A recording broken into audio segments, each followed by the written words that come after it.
But you mentioned Delta Force, Navy SEAL, and also Ranger as part of the leadership structure for that specific cartel. Can you elaborate? Like, is that known knowledge throughout Mexico? Because I can tell from the previous podcast that you were on that no one knew that was a thing, right? Could you elaborate on that a little bit? Certainly. Well, when the paramilitary wing was first created for Jalisco, it was still part of the Sinaloa network.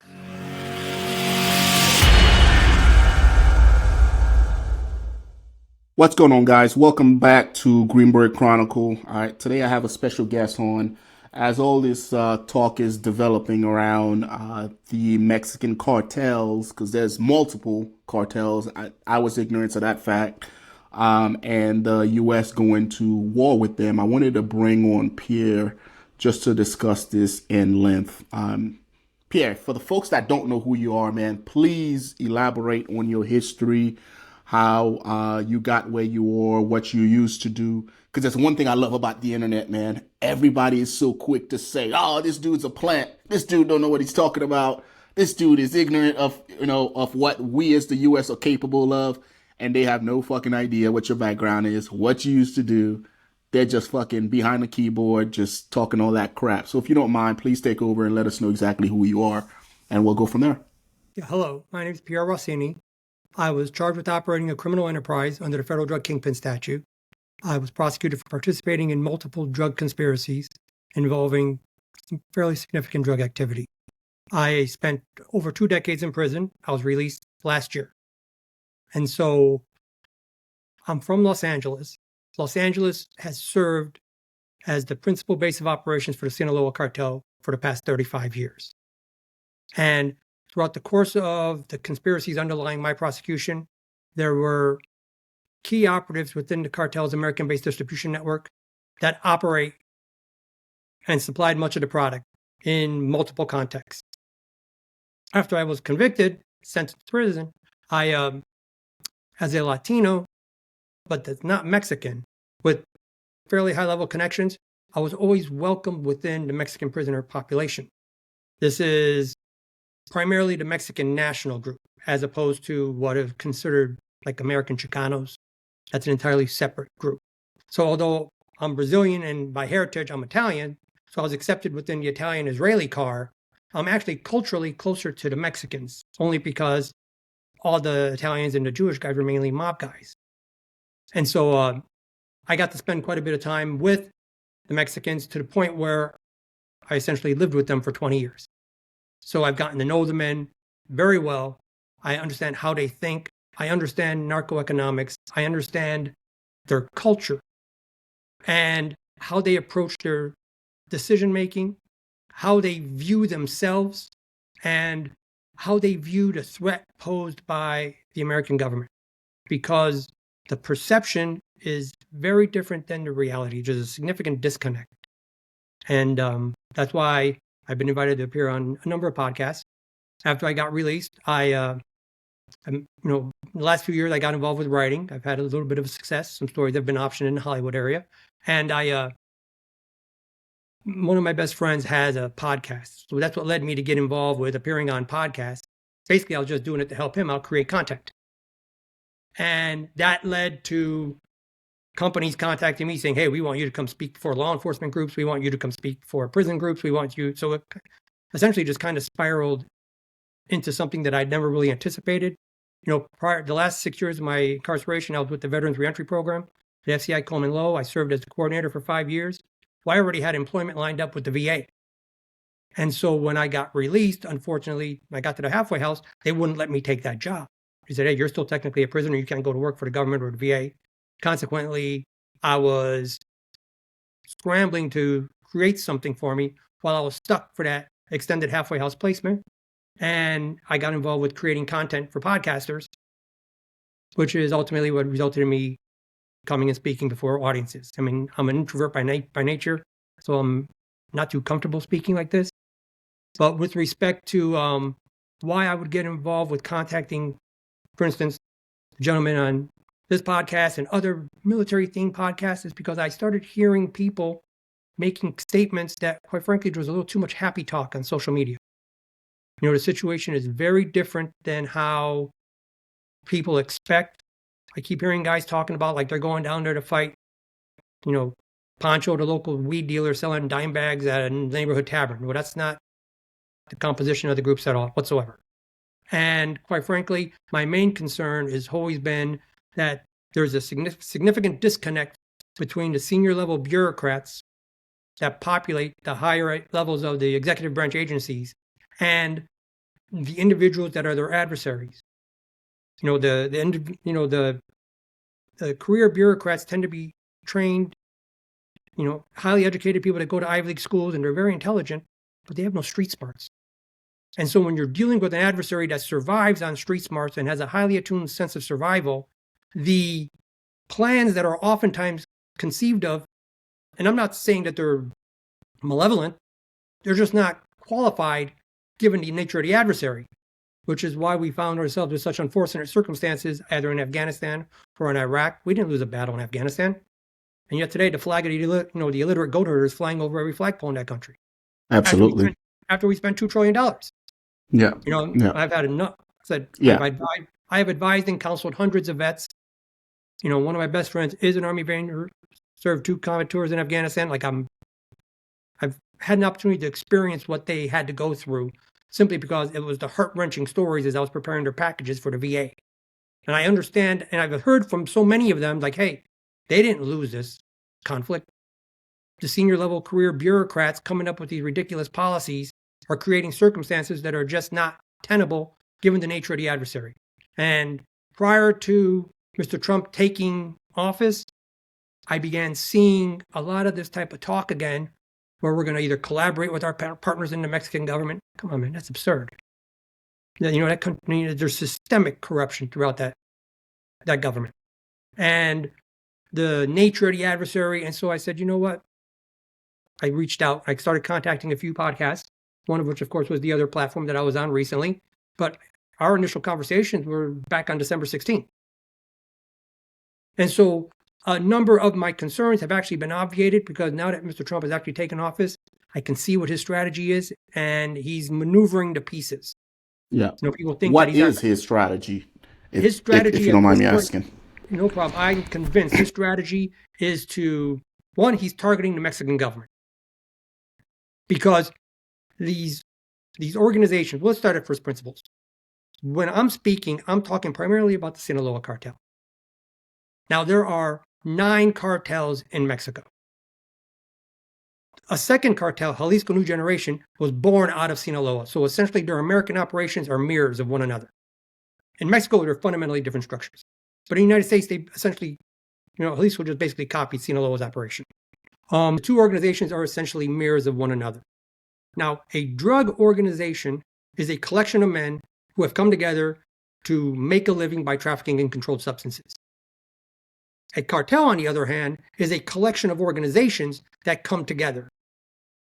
Now, most people perceive that, in the United States, everybody calls it the cartel, when in fact there's 9 structures that operate entirely independent of one another. And even within the structures, like Sinaloa, prior to last summer, because right now there's currently a civil war going on within Sinaloa. But as of 18 months ago, there were 44 organizations within that structure. Well, out of those 44 organizations, the overwhelming majority of them have nobody in the United States. And with respect to Jalisco New Generation, there are 27 organizations within that structure. The majority of them don't have anybody in the United States. And so the operations are fundamentally different than how most Americans perceive them. And one of the contentions I make is that if you're not defining your adversary correctly, then whatever solutions you're proposing are not only going to fail to address the issue you're trying to resolve, more oftentimes than not, they're going to exacerbate the very problem you're trying to address. Yeah, and we've done that throughout the entire world, man. As a country, we did it in Afghanistan, we did it in Iraq. We went in thinking we knew what we were going to do, and then 20 years later, we left. Nothing was accomplished. We did it in Vietnam. My biggest concern about us doing it along our border is it's going to turn exactly into those other places. We're going to destabilize the region, and it's just going to bleed into the United States coming across the border. But a lot of people don't think that it's going to happen. Um, and I think President Trump is a smart individual. And I'm pretty sure his plan doesn't involve that taking place. So I hope everything, goes according to plan as far as what he's trying to do. Now, I want to hit on this real quick because this is something that I heard on the previous podcast that you did, and it's really taken off as far as social media goes. You mentioned that when it comes to Jalisco Cartel, and I'll be surprised if it's just those that significant cartel itself. I'm sure the other ones have paramilitary dudes in them also. But you mentioned Delta Force, Navy SEAL, and also Ranger as part of the leadership structure for that specific cartel. Can you elaborate? Like, is that known knowledge throughout Mexico? Because I can tell from the previous podcast that you were on that no one knew that was a thing, right? Could you elaborate on that a little bit? Certainly. Well, when the paramilitary wing was first created for Jalisco, it was still part of the Sinaloa network. And Sinaloa has a long history of incorporating American assets into the development of their operations. And it's happened across numerous domains. And so at the time, they were battling a paramilitary group called Los Zetas, which is the paramilitary wing of the Gulf Cartel that ultimately broke away. Well, the Zetas were the highest special forces unit in Mexico. 14 of them defected. Then with those 14, they brought 27 additional people from the second tier most elite units. And that was the foundation for that military wing. And it ultimately revolutionized organized crime because it brought a level of precision, a level of savagery because they used psychological warfare tactics. And they were able to create this 1,500 person paramilitary force, which was primarily consisted of former Mexican military, as bolstered by a lot of individuals from Guatemala, a lot of special forces trained operatives from soldiers from their Central American countries. And so that prompted Sinaloa to have to fight fire with fire. Because you can't send undisciplined thugs up against trained military personnel. Consequently, they created a military wing called Mata Zetas, which was the Zeta Killers. And that was the group that initially recruited Mexican military personnel. And the development of that group was based on Mexican special forces that they were able to induce to get part of their operations, bringing on board Mexican military personnel, and then they started hiring, again, same people from Guatemala.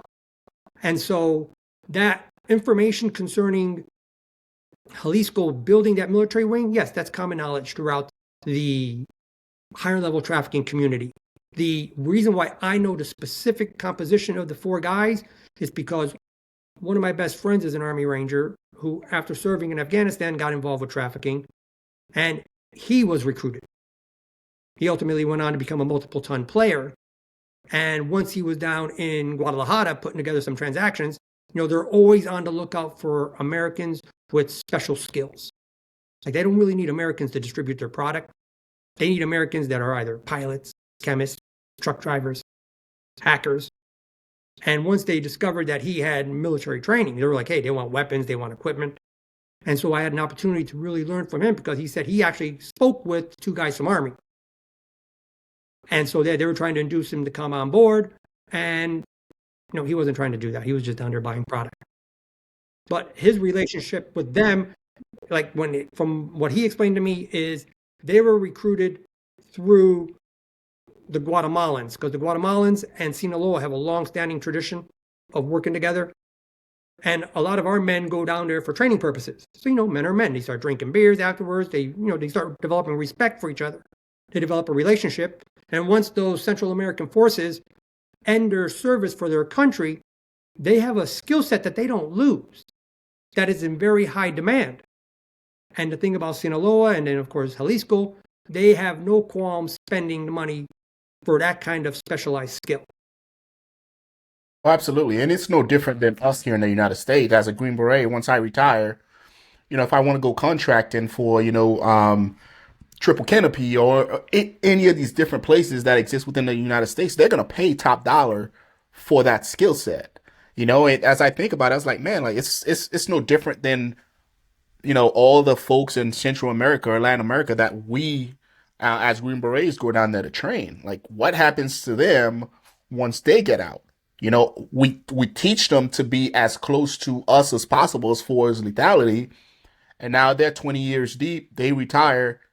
What do you expect that guy to do? Go back to gardening or just? Of course, some of them will. Some of them are going to venture out and go contracting, right? And I read an article the other day that said, um, I think it was the Sinaloa Cartel. They were Mexico's fifth largest employer. Like the amount of people that they were recruiting was staggering. Now, do you think that our intelligent agencies are aware of the military individuals that are helping those different cartel organizations? Do you think that they're aware of those guys and they're tracking them? Well, I have no doubt that the DEA has to know because they have sources throughout all of these structures. Whether they have their actually specific names, I don't know. And I'm fairly certain they wouldn't give out their real names. As, Gotcha. as far as tracking them, look, the quality of the information in Mexico was shockingly poor. Like they had their FBI director, their Ministry of Public Security, was a gentleman named Renato Luna. This guy was getting paid $50 million from Sinaloa. Yet he's coming to the United States. He's meeting with George W. Bush. He's meeting with the Attorney General Gonzalez. He's meeting with my old prosecutor, FBI Director Robert Mueller. Everybody's smiling, shaking hands, shit-eating grins. And he's getting briefings from the highest levels of the Department of Defense, highest levels of the Department of Justice. And then he's literally returning back to Mexico telling his handlers, okay, this is what the gringos are doing. And So we're then you getting got, played. no, exactly. And then the next guy comes over, Cienfuegos, the Secretary of Defense. He got paid $60 million. Their head of the DEA, Ramirez, he got paid $30 million. Like, you literally have a network of corruption that is so extensive. And the reason why it's concerning is because where's our CIA? Like, how do they not know that their FBI director is on the take? Like, the guy's meeting with our president, and our country's cutting them checks for money to support their military campaigns. And the whole time, the guys driving the campaigns are the men sitting up in the mountains in Sinaloa, shaking their heads, thinking to themselves, man, these gringos are silly. They just keep giving us money. Hey, I tell you what, and if we're giving it away, they're gonna fucking take it, right? That's Yeah. just how fucking shit works.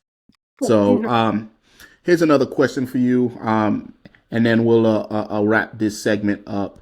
So the Sinaloa cartel is known for its sophisticated logistics. All right. So what do most people get wrong about how they operate in the United States? Most people being me, because again, I'm ignorant to this entire topic. So I want to hear your take on how they operate in the United States and what we as Americans get wrong. in the United States, their operations are very different than how they are in Mexico. But here in the US, their footprint is very small. And what people don't understand is that they're first and foremost a logistics company. Because when they started, they were transporting product for the Colombians to deliver them to Colombians. So they always started with logistics first. Then they developed an American-based distribution capacity. Well, when they operate domestically in the US, their activities end at the first sale. There's no subsequent involvement. So when they meet that first tier wholesale level customer and they sell this guy 300 kilos for $4.5 million, they're done. Everything that happens subsequent to the first sale has no cartel implications whatsoever. And, I understand it's a charged issue because I'm shocked. I keep getting bombarded with, DMs or texts, and you're not talking about the gangs. There are no gangs. They're not talking these broke dick guys that don't have no money. I mean, you got to have at least $3 million to come to the table. Guys are coming to LA, they're picking up $4, $5, $6 million worth of product at a time. I know one guy coming 12, 13 million every time. They're not talking to gang members. And what most people don't understand is not only does the operation end at the first sale that the market in the United States is dynamic. The price is going to be much cheaper closer to the border than it is in New York. So if you're a trafficker of any significance on the East Coast, what are you developing? A contact in Los Angeles. So when Sinaloa let's say they have a 20 metric ton shipment, that's 20,000 kilos. Half of that shipment is already sold in Mexico. The customers are taking delivery in the United States. The remaining half comes to Los Angeles. 60 to 70% of that is sold in Los Angeles. Why would anybody of any significance in Cleveland buy it at the Cleveland price? Someone's going to pay $23,000 per unit when you can come to LA and get them for 17. You're going to save 600, on every 100 kilos, you're saving 600 grams. So it limits their entire footprint and their ability to essentially get caught up in the United States if all they're doing is just delivering and then turning around and going back home. Yep. Well, there is a distribution capacity in the United States, but most of it takes place in Los Angeles. See, this is why I get called upon for speaking engagements, because I know the history. The first 5 years of Sinaloa's existence, they only dealt in Los Angeles. No outside operations. Now, in 1994, they expanded. They got the first distribution hub. They went to a regional distribution hub model because when the modern cartel era began in 1989, Sinaloa was the weakest of the groups. The other cartels are all up on the American border. Sinaloa was 800-900 miles inland, down south. If they're operating out of Jalisco, 1,000 miles. Out of Michoacan, it's 1,200 miles. Well, their mindset has always been different. They don't control territory. They make alliances. And so in the United States, they said, okay, well, because they were the smallest, they had to improvise and innovate in order to gain market share. See, in Mexico, they just unalive one another. They can't do that here in the United States. They don't sanction acts of violence in the United States unless it's in response to someone stealing their material. It's been 35 years that they've operated in the United States. There has not been a single attack on a judge, not one on a prosecutor, not one on a federal agent, a local cop. They don't even target informants. The only thing that can get a response is the theft of their product. And so for them, they came up with the regional distribution hub model because they're a logistics company first. So they set one up in Chicago, one in New York, one in Atlanta. Now they've got a logistical hub in North Carolina, right outside of Fort Bragg. Other than those 4 locations, they don't operate east of the Mississippi. Man, if you know all this information, how do we not know this? And how are we not targeting all of that? Because their operations are much smaller than what people are assuming. The conversation that people are having are actually a discussion about the higher level trafficking community. It's not so much a cartel discussion. And there's an effort, for whatever reason, I don't get into conspiracy talk, but there's a deliberate attempt to tie the wholesale level operator at the multiple $1 million level with the street level guys. That couldn't be anything further than the truth. When the guy gets a 20-ton shipment arrives in Los Angeles, they're not parking that material in South Central. They're not going anywhere near a gang-infested area. They don't want any crime. They want places with a low crime rate, no gang activity. The police respect the neighbors. They don't just come in kicking in doors. Like in our case, we had stash passes in Beverly Hills. The coke guys, they lived in South Hills, my hometown of West Covina. Stash houses for the coke guys were in Arcadia. For the meth guys, they were in Newport Beach. I mean, these are some of the richest cities in the United States. Like, the conversation is completely disconnected from how the higher level community operates. And so when individuals like yourself ask, it's like, look, once you get beyond the first tier wholesale level, there is no cartel involvement. And if you're a large scale trafficker from St. Louis, you're either reporting to Chicago, which is the regional distribution hub, or you're going to report to Los Angeles if you've got a better connection. And if you've got an even better connection, you're going into Mexico. Because the prices in Tijuana might be $9,000 a key. In LA, $14,500. In Chicago, 22. Well, the large-scale traffickers come to Los Angeles. Now, for instance, in the African-American context, the guy that was the biggest trafficker in the United States was an individual named Big Meech, who's in social media all over the place now. Well, Meech used to come to L.A. He wasn't dealing with cartel level guys. He's 3 or 4 degrees of separation from a cartel guy, but the largest African-American trafficker came to Los Angeles because he's going to purchase the product there and be able to sell it in Detroit and capture that differential. That delta represents his profits. Absolutely. Because the guys that are paying the Detroit price are the Mickey Mouse operators who don't have any connections. And so once you understand it's primarily a logistical company, that it operates principally out of 4 hubs. Now, here in the United States, their operations are limited primarily to Mexican nationals. They really don't deal with Americans. There are some Mexican Americans who have direct blood ties. Like if your wife's sister's married to a cartel guy, they know you're not a cop. You know, they're very good at filtering because they use citizenship to filter. The only other circumstances where you'll see American traffickers getting involved with them is if someone in Mexico directs them, say, work with this Mexican American. Otherwise, there's almost no Americans operating in the trafficking space. Now, on the other side of the equation, there are Americans operating in what's called special skills. Those are the pilots, truck drivers. Like if you're a white guy or a black guy, you own a small trucking company, and you're owner-operator, they want to talk to you. But if you're a trafficker, they don't need white guys or black guys to sell their product. They're not going to talk to you because they don't know if you're law enforcement. They don't know if you're working for the authorities. Because here in the United States, they know there are no Chinese national FBI agents. There are no Mexican national DEA agents. You must be an American citizen to be law enforcement. Absolutely. They exclude American citizens to filter out law enforcement. And it's not just the Mexicans. For 20 years, the Israelis dominated the ecstasy trade. Well, I knew Israelis in Los Angeles. The Israelis coming from Tel Aviv, going up into Belgium or going up into Holland, they're purchasing the product in Europe, bringing it to the US, and only dealing with Israelis here. This is a common tactic amongst ethnic-based organized crime groups.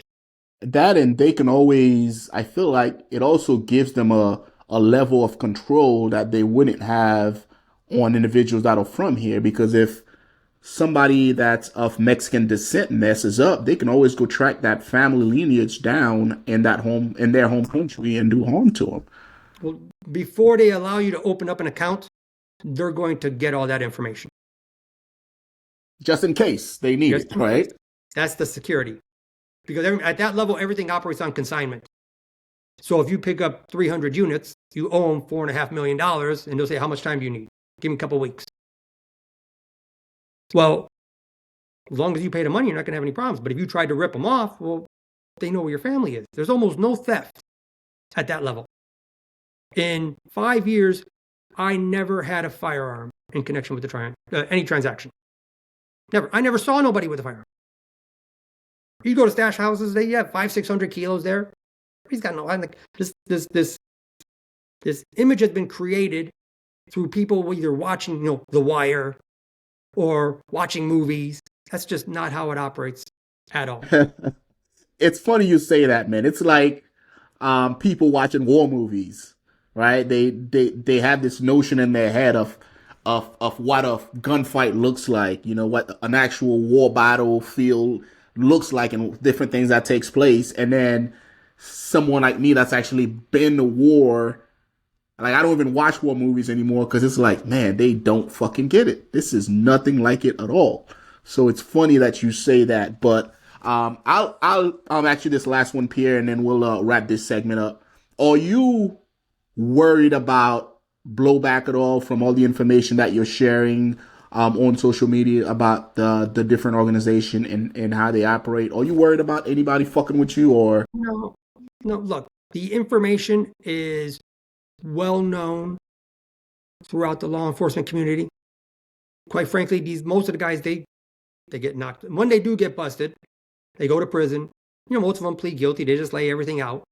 Most of the Sinaloa guys, they're permitted to cooperate. And so the overwhelming majority of them get debriefed. So the government's got, look, the government understands their structure. What I bring to the table is an understanding from personal interactions, insights, and publicly available information. And I'm able to synthesize it and tell it in a way where it resonates for people that are receptive, that want to understand how it actually works, as opposed to wanting to argue about, gang members being involved, which doesn't happen, or, stash houses in South Central LA. That doesn't happen. But so no, I don't see that being an issue. Absolutely, absolutely. Pierre, if anybody wanted to reach out to you, where can they find you? Or are you on social media at all? I am on IG. However, I don't really, I got sentenced in 2000, so I missed pretty much all of the social media stuff. So I'm not really, how can I say this? It's entertaining, but I just don't have the time to, I'm enjoying my freedom. I don't have time to sit there and, watch TikTok for hours or. I can't do TikTok anyways, but that shit drives me crazy. Folks, if you have any questions for Pierre, please put it in the comment section below. I just wanted to have him on to share his knowledge and to help me understand, quite frankly, a little bit about the organization and how they operate. All right, I appreciate you guys tuning in. Until next time, take care of yourselves.